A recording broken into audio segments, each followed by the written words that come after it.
Tuloy pa kaya ang pagbabalik ni Willie Revillame sa TV5? Balita kasing hindi sila nagkasundo ng management ng Kapatid Network.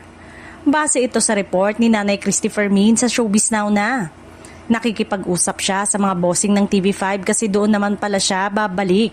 Hindi naman ibang istasyon pero mukhang hindi sila nagkasundo. Ang gusto niya ang TV5 ang magpuproduce.